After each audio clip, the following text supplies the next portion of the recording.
Period సమయంలో మహిళలు 5 పనులు అస్సలు చేయకూడదు. ఇంతకీ అవేంటి? ఎందుకు చేయకూడదు? పూర్తిగా ఇప్పుడు తెలుసుకుందాం. ప్రకృతి మహిళలకు మాత్రమే ఏర్పాటు చేసిన వ్యవస్థ ఋతుచక్రం, గర్భధారణ, ప్రసవం మొదలైనవి. అయితే పీరియడ్ సమయంలో మహిళల ప్రవర్తనను, అలవాట్లను చూసి కొంతమంది విమర్శిస్తుంటారు. అయితే నెలసరి సమయంలో మహిళలు తమ గురించి తాము కేర్ తీసుకోవడం చాలా అవసరం. కేవలం మహిళలే కాదు, ఆ సమయంలో మగవారు కూడా మహిళలకు తమదైన సహకారం అందించాలి. ఎందుకంటే కొన్ని పనులు చేయడం వల్ల పీరియడ్స్ బాధాకరంగా మారుతుంది. యోగా. పీరియడ్స్ సమయంలో యోగా చేసే అలవాటు ఉన్న మహిళలు యోగ విషయంలో జాగ్రత్తగా ఉండాలి. శరీరాన్ని తలకిందులు చేసే యోగాసనాలు వేయడం మానుకోవాలి.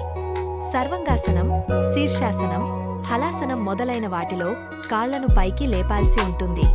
దీని కారణంగా రక్తస్రావం యొక్క సహజ గురుత్వాకర్షణ ప్రవాహం చెదిరిపోతుంది. వర్కౌట్. యోగా, వర్కౌట్ వేరు అయినా అవి శరీరం మీద ఒత్తిడి కలిగించేవే. ఈ సమయంలో వర్కౌట్ అయినా ఇంటెన్స్ యాక్టివిటీ చేయకూడదు. ఇలా చేయడం వల్ల శరీరంలో అడ్రినలిన్ హార్మోన్ పెరగడం మొదలవుతుంది. శరీరం రిలాక్స్గా ఉండదు. హెవీ వర్కౌట్స్ వల్ల పొట్టపై ఎక్కువ ఒత్తిడి పడుతుంది. ఈ పనులు ఆ 3 రోజులు చేయకుండా ఉంటే లాభాలే తప్ప నష్టాలేమీ లేవు. కాబట్టి వీటిని ఫాలో అయితే మంచిది.